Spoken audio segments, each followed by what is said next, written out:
what's up you guys, this is Rob from Gay Guy Plays, and today on the Daily Grind, we're actually carrying over a topic from the last video, because I was shocked to find out a couple things when I was looking through the comments. So my question for today is, exactly how important is fashion frame? Now, I'm going to be 100% transparent with you. Let me go ahead and show you. We're just going to be using the mixed build for Loki today. We're going to do a little bit of Kuva farming. I'm trying to get a little bit crazy with it, because as you can see right now, component-wise, we're at 200,000 to whatever, those numbers. You see the numbers on the screen. I'm like, we're done. We're doing that. I'm trying to push it a little bit above because I really don't want to dip too low on the next series. So I'm kind of like, all right, let's see what we can do. But yeah, so I was really shocked to find out how many people, and I don't know if they were saying this seriously or if they were saying it not seriously, but a lot of people are not fond of Wukong based on his model. They weren't fond of his shoes, they weren't fond of his helmet, they just didn't like his overall look.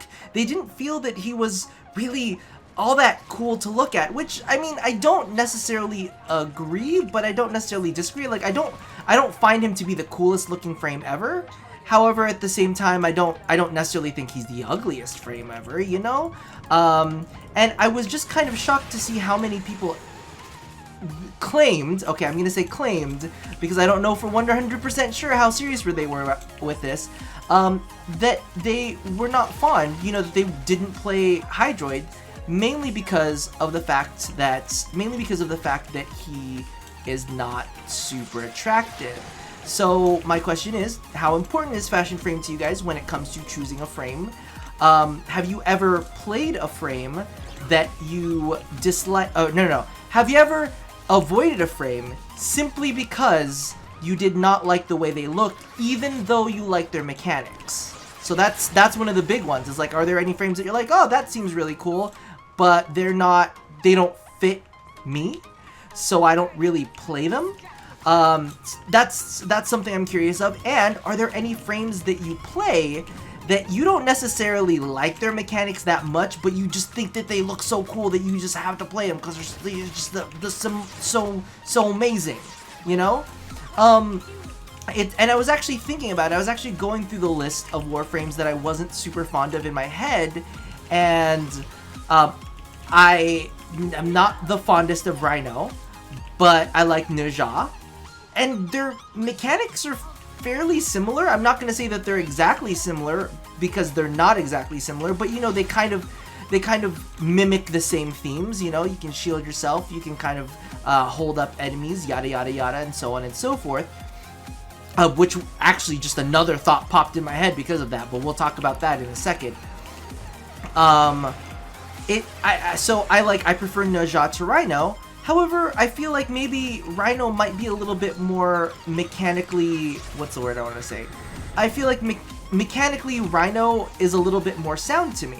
So I'm curious if you guys feel that way about any other Warframes. Like, are there any other frames that you're like, well, I don't play you because I don't really like the way you look, even though your mechanics seem cool. And other ones that you're like, oh, he looks really cool, but I'm kind of over mechanics. Now, the thing that I actually always found cool about Warframe was really rooted in the fact that it's so interesting how each Warframe has a personality but does not actually speak, does not say anything. A lot of the times we don't even have the backstories to them. Valkyr. But it's kind of like one of those things where each frame like has a personality. Like Saren was created as like I almost want to say like an Amazon warrior against the infested, and you can definitely see that in the design of her frame. You know, she's like a thicker frame. She seems feminine but also burly at the same time. Like, she feels regal when you look at, she feels regal when you look at Saren. Like, she got the badonkadonk to fight all them damn infested, and that feels very right when you look at her thematically. When you look at Vauban, he feels very techie. He feels very much like he is a sentinel that is overseeing something, So my question for you guys is, like, how many frames did you fall in love with just because of the headcanon that you created through their... I'm dead? Oh, I thought I was dead. I was just cold. through their visuals. Because I also find that very interesting. Like, we all kind of tell ourselves these stories about our Warframes in our head. Like, some people are still like, nah, Equinox is part male, part female, even though it's confirmed that she is completely female. But hey, you got your own headcanon, so you do you. But realistically, it's kind of like all of us look at each different Warframe and they kind of tell their own story, and a lot of the times the visuals match up with that. You know, like Hydroid, I don't know why, but he does feel, his motions and the way that he holds himself does feel very piratey. You know, it's kind of interesting how a lot of these frames can speak to you through purely visual means without actually, you know, having to tell a story to you or say anything to you verbally. You kind of get what's going on behind the scenes for them.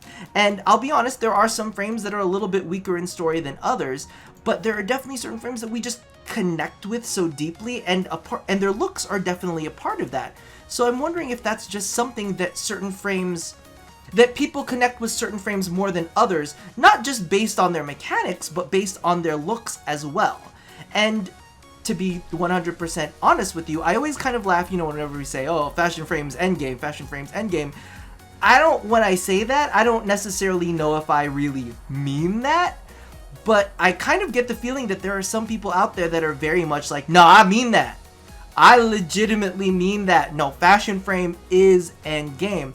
And you kind of see it with all of these people who really like gather around the Tenogen artists, and they're like, no, make me, my frame needs to be next. You guys, I'm speaking from experience because I have been begging Hitsu-san to make me a goddamn motherfucking Loki skin, and who do I hear is next on the table? Nuja!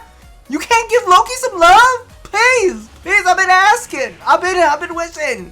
However, there is a new skin from Volkov. I can never pronounce it. I call him Liger. My God, just want to interrupt everything with your blue lipstick. But yeah, from Liger, from freaking Liger, he made an Incubus one that I'm really excited to see. The helm on it looks sick, but I want to see how the rest of the body plays out. So I know, like, we all get really passionate about our favorite frames getting certain looks, and I'll be honest, there are certain frames that I played more after they got a deluxe skin. It definitely happened with me for Frost. It definitely happened with me after Ash. Not that I didn't like the designs for their Prime variants. Well, actually, poor Frost did not get much love on his Prime variant being the first Prime. I wonder, well, the second Prime, technically. So I kind of wonder in my head, I'm like, well, you know, I feel kind of bad that you're not getting the kind of love that some of these other frames do. And you know, there was like a campaign about that too. They were very much like, hey, listen, we need to fix Frost. He needs to get some love. Oh, it's because I don't have it equipped. But yeah, so it's kind of like, or some people get utterly upset when they see the design of some Prime frames because they're like, no, that's not good enough. Like, it needs to look better. Like, I don't connect with that. And, you know, it's kind of, people get really passionate about it. So I don't know, you know, whether we're just kind of like joking around, but some people were very much like, I do not play Wukong because I don't like the way he looks. And I'm curious if that's true for any of the other frames that, wait, where is it? It's right here. Where is it? And I actually have like some notes that I was gonna ask. Yeah, so my question too, in addition with all of that, you know, are there any frames that you're currently not playing because you think they're ugly? Are there any frames that you would play, that you think that you would play more if they got, what the fuck? If they got a cool deluxe, what the fuck? I tried to res you. I definitely tried to res you. That zip line. I tried. I love you. Legit, there's a zip line there that I kept jumping to over and over again. So, boo, you know, I really did try to make a moment out of it. Don't be mad at me, please. Yeah, because there are definitely some frames that I would be very excited to see. Like, I'll be honest with you, I'm tired seeing old Mesa. Like, I like Mesa a lot, and you know, she consistently has made my like top 10 lists. Like, the mechanics behind her abilities, all of that stuff, it's all cool and I think it's sick and all that. However, I am getting tired of seeing her, but if they put out like a badass deluxe skin for her, like I am currently crossing my fingers and hoping and praying that the Grack skin for her is good, because I want another reason to like, I like her, but I want a different reason to look at her. I'm like, okay, I'm kind of getting tired of your visual. I need a little change up, you know?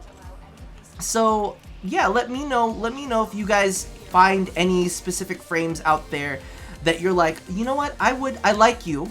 You're an older frame, but I think I would probably play you more if you got a deluxe skin. Because legitimately, I think Mesa is definitely one of those. In fact, I believe at TennoCon, I was like, hey, y'all gotta hook up Mesa. Y'all gotta hook up Mesa with a deluxe skin. She's the one that I want to see with the deluxe skin next. Cause ooh, that hurt.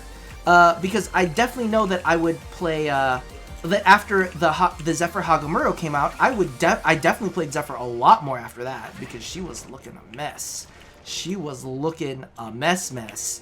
And that was not very fun. Is your face down? Is your face down? Show me your face. And it's funny too, because certain people really rally around certain themes. Like a lot of people got behind the Grenier looks, and I'm like, I did not think that was gonna be a thing, but some people are all about it. Come on, can you not? Can you please not? And don't shock me either. And don't shock me, don't touch me with your nasty grubby hands. This is deluxe skin we're talking about. This is Loki Nave. I know I lost my shit when the art for Loki Nave came out. I was like, oh my god, it looks so cool. I love it. I love that Miso. Did he go into that tunnel? I have never ever, for as long as I've like killed Vehek, I have never ever seen him like descend into that tunnel before. That was a first for me. Yeah, because I wonder if the statistics for Wukong would change, because, you know, I know a lot of people are like, he's boring. I was like, well, he's a lot more exciting when you're playing like an hour into a survival mission and you gotta rely on that Defy to keep you alive. Oh, I probably need to refresh this. Let's hit this a little bit, get some little energy going on so I can do some radial disarms. Yeah, and that's also a big thing to note too, because I mean DE's clearly has clearly thought about it as well, because deluxe skins have really become a big thing in the community. You can tell because people are spending the money for it. They're burning the plat on it, and they're doing a lot with Tennogen as well. I mean, it's crazy. And like, let's face it, these Tennogen artists at this point now have almost had their own kind of fan bases brewing. I know that Hitsu-san's got a big fan base going on. I know that Reiku, whenever his helmets drop, I see people talking about specific artists. They're like, oh, I don't understand why my favorite artist didn't, you know, get in this time around. And it's kind of like, to me, it's like shocking. I was like, wow, people are really grouping around Fashion Frame. And to think that certain frames don't get played mainly because of the fact that they don't, you know, or yeah, and I almost wonder if that's hyperbolic. I almost wonder if that is hyperbolic. Like, I kind of want to see what happens if they ever put out a deluxe skin for him, to see if that's actually the case. If his usage rises permanently, or if his usage, oh no, he's coming down. He's coming down, isn't he? Where is he now? Is it turkey time? Is it turkey time? Because I don't know where he went. Oh god, don't let him be bugged.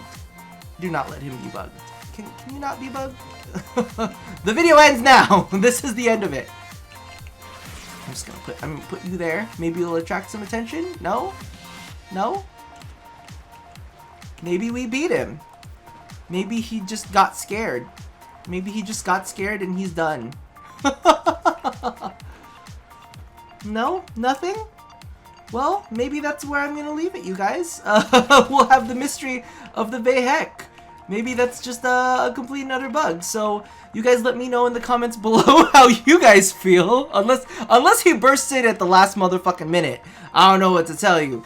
But yeah, that's pretty much it. So you guys take care of yourselves. Let me know how you guys feel. Like, how important is fashion frame to you? How much time do you spend fashion framing your characters? And are there any frames that you play mainly because of Fashion Frame? And are there any frames that you don't play because of Fashion Frame? And I guess that's pretty much it. So this is crazy. That's ridiculous.